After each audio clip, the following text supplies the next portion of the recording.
Hi, hello. എല്ലാവർക്കും SAPയുടെ മറ്റൊരു ക്ലാസ്സിലേക്ക് സ്വാഗതം. So, today we are going to discuss about chart of accounts. എന്താണ് ചാർട്ട് ഓഫ് അക്കൗണ്ട്സ് എന്ന് ആദ്യം തന്നെ നോക്കിയാലോ. നമ്മുടെ കമ്പനിയിൽ കുറേ ലെഡ്ജർ അക്കൗണ്ട്സ് ഉണ്ടാകും. എക്സാമ്പിളായിട്ട് cash account, bank account, purchase account, sales account. ഇതിനെല്ലാം കാറ്റഗറൈസ് ചെയ്ത് നമുക്ക് അസറ്റ്, ലയബിലിറ്റി, എക്സ്പെൻസ്, ഇൻകം എന്നൊക്കെ നമുക്ക് ഡിഫറൻഷിയേറ്റ് ചെയ്ത് കാണിക്കാൻ പറ്റും.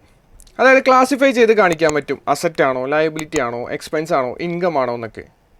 ഓക്കെ, ഇതിനെല്ലാം നമുക്ക് കാണിക്കാൻ വേണ്ടിയിട്ട് ക്രിയേറ്റ് ചെയ്ത് കൊടുക്കുന്ന SAP സോഫ്റ്റ്വെയർ ക്രിയേറ്റ് ചെയ്ത് കൊടുക്കുന്ന ഒരു അക്കൗണ്ടിനെ പറയുന്നതാണ് ചാർട്ട് ഓഫ് അക്കൗണ്ട്. സോ നമ്മുടെ ലെഡ്ജേഴ്സിനെല്ലാം സ്റ്റോർ ചെയ്ത് വെക്കുന്ന അതിൻ്റെ നെയിംസും ഡീറ്റെയിൽസും എല്ലാം സ്റ്റോർ ചെയ്ത് വെക്കുന്നത് എവിടെയായിരിക്കും? Chart of അക്കൗണ്ട്സിലായിരിക്കും. ഫസ്റ്റ് തന്നെ നമ്മുടെ കമ്പനിയിലേക്ക് ഒരു ചാർട്ട് ഓഫ് അക്കൗണ്ട്സ് ക്രിയേറ്റ് ചെയ്ത് കൊടുക്കണം. അതിന് വേണ്ടിയിട്ടുള്ള T കോഡാണ് OB13 എന്ന് പറയുന്നത്. SAP സോഫ്റ്റ്വെയറിലേക്ക് ചാർട്ട് ഓഫ് അക്കൗണ്ട്സ് ഫസ്റ്റ് തന്നെ ക്രിയേറ്റ് ചെയ്ത് കൊടുക്കണം. അതിന് വേണ്ടിയിട്ടുള്ളതാണ് OB13 എന്ന് പറയുന്ന T കോഡ്. നെക്സ്റ്റ് വരുന്നതാണ് നമ്മുടെ കമ്പനിയും ചാർട്ട് ഓഫ് അക്കൗണ്ടായിട്ട് അസൈൻ ചെയ്ത് കൊടുക്കാനായിട്ട് OB62 എന്ന് പറയുന്ന T കോഡ്. അതേപോലെ അസറ്റ് ആണോ, ലയബിലിറ്റി ആണോ, ഇൻകം ആണോ, എക്സ്പെൻസ് ആണോ എന്ന് ഡിഫൈൻ ചെയ്യാനായിട്ട് നമുക്ക് കൊടുക്കുന്ന T കോഡാണ് OBD4 എന്ന് പറയുന്നത്.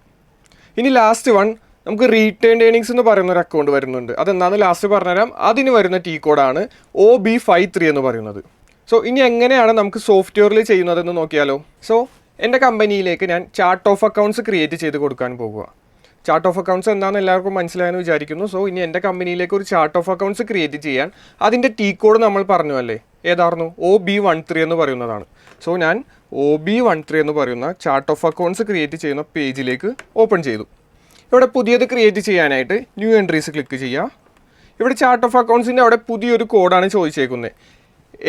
എനിക്ക് എൻ്റെ കമ്പനിക്ക് വേണ്ടിയിട്ട് പുതിയൊരു ചാർട്ട് ഓഫ് അക്കൗണ്ട്സ് ക്രിയേറ്റ് ചെയ്യാൻ ഞാൻ XYZ7 എന്നും പറഞ്ഞൊരു ചാർട്ട് ഓഫ് അക്കൗണ്ട്സ് ക്രിയേറ്റ് ചെയ്ത് കൊടുക്കാൻ പോകുക. ഓക്കെ, അത് കഴിഞ്ഞിട്ട് ഡിസ്ക്രിപ്ഷൻ്റെ അവിടെ എന്ത് കൊടുക്കാം? Chart of accounts for XYZ. എൻ്റെ കമ്പനിക്ക് വേണ്ടിയിട്ട് നിങ്ങളുടെ ഇപ്പോൾ ആമസോൺ എന്ന് പറയുന്നതാണ് കമ്പനിയെങ്കിൽ chart of accounts for Amazon എന്ന് പറഞ്ഞ് ടൈപ്പ് ചെയ്ത് കൊടുക്കുക. എവിടെ? ഡിസ്ക്രിപ്ഷൻ്റെ അവിടെ. ഇനി ലാംഗ്വേജ് സെലക്ട് ചെയ്യാൻ പറയുന്നുണ്ട്. എൻ്റെ ലാംഗ്വേജ് ഇംഗ്ലീഷ് ഞാൻ സെലക്ട് ചെയ്ത് കൊടുത്തു. അതേപോലെ തന്നെ length of GL account number. ഇവിടെ ഉദ്ദേശിക്കുന്നത് എൻ്റെ കമ്പനിയിലുള്ള ലെഡ്ജർ അക്കൗണ്ട്സിൻ്റെ ഡിജിറ്റ്. അതായത് ഇപ്പോൾ ക്യാഷ് എന്ന് പറയുന്നത് ഇപ്പോൾ നമ്പർ കൊടുത്തേക്കുന്നത് 100 ആണെങ്കിൽ അതിന് എത്ര ഡിജിറ്റ് ഉണ്ട്? 3 ഡിജിറ്റ് അല്ലേ. അത് എത്ര വരെ വരാം എന്നുള്ളതാണ്. ഇവിടെ മാക്സിമം നമുക്ക് 10 ഡിജിറ്റ് വരെയും കൊടുക്കാം. ഓക്കെ, ഞാനിപ്പോൾ ഇവിടെ 4 ഡിജിറ്റ് വരെ കൊടുക്കുന്നുള്ളൂ. അപ്പോൾ എനിക്ക് 1000 വരെയും എനിക്ക് എന്ത് കൊടുക്കാൻ പറ്റും? ലെഡ്ജർ അക്കൗണ്ട്സിന് ഡിജിറ്റ് ആഡ് ചെയ്ത് കൊടുക്കാൻ പറ്റും. സോ ലെങ്ത് ഓഫ് GL അവിടെ ഞാൻ 4 ടൈപ്പ് ചെയ്ത് കൊടുത്തു. എന്നിട്ട് Ctrl+S കൊടുത്ത് സേവ് ചെയ്യുക. ഡിസ്ക്രിപ്ഷൻ്റെ ബോക്സ് വരുമ്പോൾ ജസ്റ്റ് എൻ്റർ കൊടുക്കുക. ഇപ്പോൾ ഞാൻ എൻ്റെ കമ്പനിക്ക് വേണ്ടിയിട്ട് ചാർട്ട് ഓഫ് അക്കൗണ്ട്സ് ക്രിയേറ്റ് ചെയ്തു. പക്ഷേ സോഫ്റ്റ്വെയറിന് ഇതുവരെ മനസ്സിലായിട്ടില്ല ഈ XYZ7 എന്ന് പറയുന്നത് എൻ്റെ കമ്പനി കോഡായ XYZന് വേണ്ടിയിട്ട് ക്രിയേറ്റ് ചെയ്തിട്ട് ഉള്ളതാണെന്ന്. അതിന് എന്ത് ചെയ്ത് കൊടുക്കണം? അസൈൻ ചെയ്ത് കൊടുക്കണം. അസൈൻ ചെയ്ത് കൊടുക്കാനുള്ള T കോഡ് ഏതായിരുന്നു? ഞാൻ ഫസ്റ്റ് പറഞ്ഞായിരുന്നു /n OB62. ഞാനിപ്പോൾ ഓൾറെഡി ഒരു പേജ് ഓപ്പൺ ചെയ്ത് വെച്ചേക്കുന്ന കാരണം വേറൊരു പേജിലേക്ക് പോകാൻ വേണ്ടിയിട്ട് OB62ൻ്റെ ഒപ്പം എന്ത് ആഡ് ചെയ്ത് കൊടുക്കണം? ഫ്രണ്ടിൽ /n കൂടി ആഡ് ചെയ്ത് കൊടുക്കണം. എന്നിട്ട് ജസ്റ്റ് എൻ്റർ അടിക്കുമ്പോൾ കമ്പനി കോഡും ചാർട്ട് ഓഫ് അക്കൗണ്ടും അസൈൻ ചെയ്യാനുള്ള പേജിലേക്ക് വരും. ഇവിടെ എന്ത് ചെയ്യണം? പൊസിഷൻ കൊടുത്ത് എൻ്റെ കമ്പനി കോഡായ XYZ1 എന്ന് പറയുന്ന പൊസിഷൻ ചെയ്തെടുക്കാം. ഇവിടെ എൻ്റെ കമ്പനി കോഡായ XYZ0 ആണ്. XYZ0 എന്ന് പറയുന്ന കമ്പനി കോഡ് ഞാൻ പൊസിഷൻ ചെയ്തെടുത്തു. ഇവിടെ ചാർട്ട് ഓഫ് അക്കൗണ്ട്സ് ഒന്നും ഇല്ല അല്ലേ, ഫുൾ ബ്ലാങ്ക് ആയിട്ട് കിടക്കുക. ഞാനിവിടെ എന്ത് ചെയ്യാനാണ് വന്നത്? അസൈൻ ചെയ്യാനായിട്ടാണ്. അപ്പോൾ എന്ത് ചെയ്ത് കൊടുക്കണം? ഞാൻ നേരത്തെ ക്രിയേറ്റ് ചെയ്ത XYZ7 എന്ന് പറയുന്നത് ജസ്റ്റ് സെലക്ട് ചെയ്ത് കൊടുക്കുക, അല്ലെങ്കിൽ ടൈപ്പ് ചെയ്ത് കൊടുക്കുക. എന്നിട്ട് Ctrl+S കൊടുത്ത് സേവ് ചെയ്യുമ്പോൾ ഞാൻ ഫസ്റ്റ് ക്രിയേറ്റ് ചെയ്ത ചാർട്ട് ഓഫ് അക്കൗണ്ട്സ് എൻ്റെ കമ്പനിക്ക് വേണ്ടിയിട്ട് ക്രിയേറ്റ് ചെയ്തതാണെന്നും പറഞ്ഞ് അസൈൻ ചെയ്ത് കൊടുത്തു. ഓക്കെ, ഇങ്ങനെയാണ് അസൈൻ ചെയ്യുന്നത്. ഇപ്പോൾ ഞാൻ just chart of accounts create ചെയ്ത് മാത്രമേ ആയിട്ടുള്ളൂ. ഇനി ഇതിന് എന്ത് ചെയ്യണം? ഡിഫൈൻ ചെയ്യണം. അതായത് അസറ്റിന് എത്ര നമ്പർ, ലയബിലിറ്റിക്ക് എത്ര നമ്പർ, അങ്ങനെ ഡിഫൈൻ ചെയ്യണം. അതിന് വേണ്ടിയിട്ടാണ് മൂന്നാമത്തെ സ്റ്റെപ്പിലേക്ക് നമ്മൾ പോകുന്നത്. അതിന് വേണ്ടിയിട്ടുള്ള മൂന്നാമത്തെ സ്റ്റെപ്പാണ് ഡിഫൈൻ അക്കൗണ്ട് ഗ്രൂപ്പ് എന്ന് പറയും. അതിൻ്റെ T കോഡാണ് എന്ത്? OBD4. സോ OBD4ലേക്ക് പോകുവാനായിട്ട് /n കൂടി ആഡ് ചെയ്ത് കൊടുക്കുക.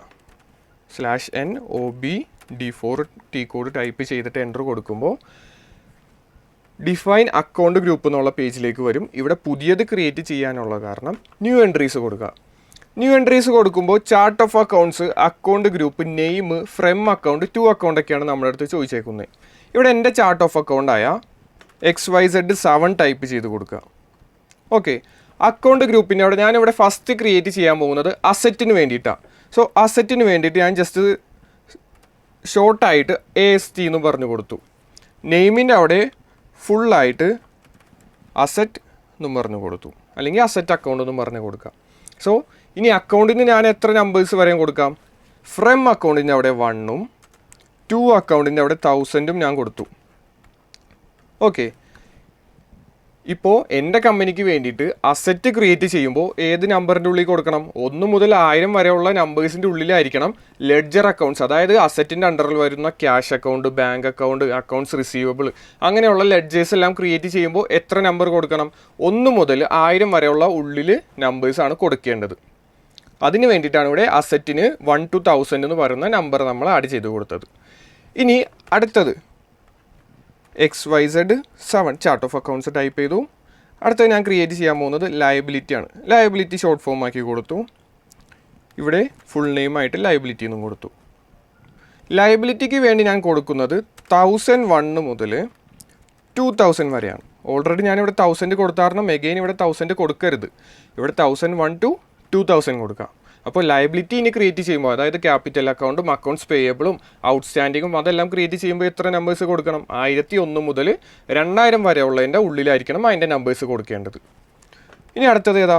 എക്സ്പെൻസും ഇൻകവും ഉണ്ടല്ലേ. സോ XYZ7 എന്ന് കൊടുത്തു. എക്സ്പെൻസ് ഷോർട്ട് ഫോം ആയിട്ട് EXP എന്ന് കൊടുത്തു. ഫുൾ നെയിം ആയിട്ട് എക്സ്പെൻസസ് എന്നും കൊടുത്തു. അതിന് വേണ്ടിയിട്ട് എത്ര നമ്പേഴ്സ് കൊടുക്കുക? 2000 വരെ ഞാനിവിടെ ഓൾറെഡി കൊടുത്തു. ഇനി 2001 മുതൽ 3000 വരെ എക്സ്പെൻസ് അക്കൗണ്ട്സിന് കൊടുക്കാം. ഓക്കെ, അതേപോലെ next XYZ7 chart of accounts ഇൻകത്തിൻ്റെ ഷോർട്ട് ഫോം ആക്കി കൊടുത്തു. ഇൻകം എന്നും പറഞ്ഞു കൊടുത്തു. ഇവിടെ 3000 വരെ ഓൾറെഡി കൊടുത്ത കാരണം നെക്സ്റ്റ് ഇനി 3001 to 4000 ഏത് കൊടുക്കണം? ഇൻകത്തിനും വേണ്ടി കൊടുത്തു. സോ ഇൻകം ക്രിയേറ്റ് ചെയ്യുമ്പോൾ 3001 മുതൽ 4000 വരെയുള്ള അതിൻ്റെ ഉള്ളിലായിരിക്കണം ഇൻകം ക്രിയേറ്റ് ചെയ്യേണ്ടത്. ഇത്രയും അക്കൗണ്ട്സ് ആണ്. ഇനി ഇതിനെ നിങ്ങൾക്ക് എഗെയിൻ ക്ലാസിഫൈ ചെയ്യണമെങ്കിൽ ചെയ്യാം. അസറ്റിനെ നമുക്ക് കറണ്ട് അസറ്റും ഫിക്സ്ഡ് അസറ്റും എന്നൊക്കെ പറഞ്ഞ് നമുക്ക് ചെയ്യാൻ പറ്റും. എക്സ്പെൻസ് ഇൻകത്തിനെയും ഡയറക്റ്റും ഇൻഡയറക്റ്റുമായിട്ട് നമുക്ക് എഗെയിൻ വേണമെങ്കിൽ ക്ലാസിഫൈ ചെയ്യാൻ പറ്റും. ഞാനിവിടെ just asset, liability, income, expense എന്ന് മാത്രമാണ് കൊടുത്തിട്ടുള്ളൂ. ഇത്രയും കൊടുത്തിട്ട് കൺട്രോൾ S കൊടുക്കുക, സേവ് ചെയ്യുക, എൻ്റർ കൊടുക്കുക. എൻ്റർ കൊടുക്കുമ്പോൾ ഞാൻ എൻ്റെ കമ്പനിക്ക് വേണ്ടിയിട്ട് ചാർട്ട് ഓഫ് അക്കൗണ്ട്സിൽ ഓരോ ലെഡ്ജേഴ്സിനും ഡിഫൈൻ ചെയ്യാനുള്ളതും കൊടുത്തു. നമ്മൾ ചാർട്ട് ഓഫ് അക്കൗണ്ട്സിലെ 3 സ്റ്റെപ്പ് കംപ്ലീറ്റ് ആക്കി. ഇനി ലാസ്റ്റ് സ്റ്റെപ്പാണ് റീറ്റേൺഡ് ഏണിങ്സ്. റീറ്റേൺഡ് ഏണിങ്സ് എന്ന് പറഞ്ഞു കഴിഞ്ഞാൽ നമുക്ക് കഴിഞ്ഞ ഇയറിൽ കുറേ പ്രോഫിറ്റും ലോസും എന്തെങ്കിലും ബാലൻസ് ഉണ്ടാകുമല്ലേ, അതിനെ നമുക്ക് നെക്സ്റ്റ് ഇയറിലേക്ക് കൊണ്ടുവരാൻ വേണ്ടിയിട്ട് ഒരു അക്കൗണ്ട് നമുക്ക് ക്രിയേറ്റ് ചെയ്ത് കൊടുക്കും. അതിനെ പറയുന്നതാണ് എന്ത്? റീറ്റേൺഡ് ഏണിങ്സ് എന്ന് പറയുന്നത്. സോ നമ്മൾ ചാർട്ട് ഓഫ് അക്കൗണ്ട്സിൽ അതിനെ സെപ്പറേറ്റ് ആയിട്ട് ക്രിയേറ്റ് ചെയ്യണം. അത് ക്രിയേറ്റ് ചെയ്യാനുള്ള T കോഡാണ് /NOB53 എന്ന് പറയുന്നത്. ഓക്കെ, /NOB53 ഓപ്പൺ ചെയ്യുമ്പോൾ നമ്മുടെ ചാർട്ട് ഓഫ് അക്കൗണ്ട്സ് ആണ് ഫസ്റ്റ് ചോദിച്ചേക്കുന്നത്. അതിവിടെ XYZ7 കൊടുക്കുക, എൻ്റർ കൊടുക്കുക. എൻ്റർ കൊടുക്കുമ്പോൾ P&Lൻ്റെ അക്കൗണ്ടിൻ്റെ അവിടെ സെർച്ച് ബോക്സിൽ നിന്ന് അല്ലെങ്കിൽ ഇവിടെ P&Lൻ്റെ അവിടെ പ്ലസ് ടൈപ്പ് ചെയ്ത് കൊടുക്കുക. എന്നിട്ട് അക്കൗണ്ടിൻ്റെ അവിടെ ഞാൻ 5000 കൊടുത്തു.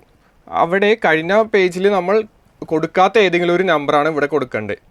ഞാനവിടെ 4000 5000 വരെ കൊടുത്തു. ഇവിടെ 5000 ഞാൻ കൊടുക്കാത്ത കാരണം അതിവിടെ ടൈപ്പ് ചെയ്ത് കൊടുക്കുക. ജസ്റ്റ് കൺട്രോൾ S കൊടുക്കുക, സേവ് ചെയ്യുക. സേവ് ചെയ്യുമ്പോൾ 5000 നോട്ട് ക്രിയേറ്റഡ് എന്നും പറഞ്ഞൊരു വാർണിംഗ് വരും.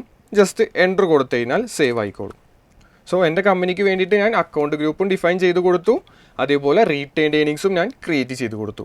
നമ്മൾ ചാർട്ട് ഓഫ് അക്കൗണ്ട്സിൽ ഫസ്റ്റ് പഠിച്ചത് ഒരു chart of accounts first create ചെയ്യുക, അതിൻ്റെ സെറ്റിങ്സ് എല്ലാം ആഡ് ചെയ്ത് കൊടുക്കുക, അത് നമ്മുടെ കമ്പനിയിലേക്ക് അസൈൻ ചെയ്ത് കൊടുക്കുക. പിന്നെ നമ്മൾ അതിനെ ഓരോന്നായിട്ട് കാറ്റഗറൈസ് ചെയ്യുക, അതായത് അസറ്റ്, ലയബിലിറ്റി, എക്സ്പെൻസ്, ഇൻകം. അത് കഴിഞ്ഞിട്ട് ഞാൻ എന്താ ചെയ്തത്? റീറ്റേൺഡ് ഏണിങ്സും ആഡ് ചെയ്ത് കൊടുത്തു. ഇത്രയും ആഡ് ചെയ്ത് കൊടുത്താലാണ് ഇതിൻ്റെ അണ്ടേഴ്സിൽ നമുക്ക് ലെഡ്ജേഴ്സിനെ ക്രിയേറ്റ് ചെയ്യാൻ പറ്റുള്ളൂ. അടുത്ത ക്ലാസ്സുകളിൽ നമ്മൾ എങ്ങനെയാണ് ഓരോ ലെഡ്ജേഴ്സ് ക്രിയേറ്റ് ചെയ്യണമെന്നുള്ളത് പഠിക്കും. ഓക്കെ, സോ ഇത്രയുമാണ് നമ്മൾ ചാർട്ട് ഓഫ് അക്കൗണ്ട്സ് എന്ന് പറയുന്ന ടോപ്പിക്കിൽ പഠിക്കുന്നത്. അടുത്ത ക്ലാസ്സിൽ പുതിയൊരു ടോപ്പിക്കുമായിട്ട് കാണാം. Thank you.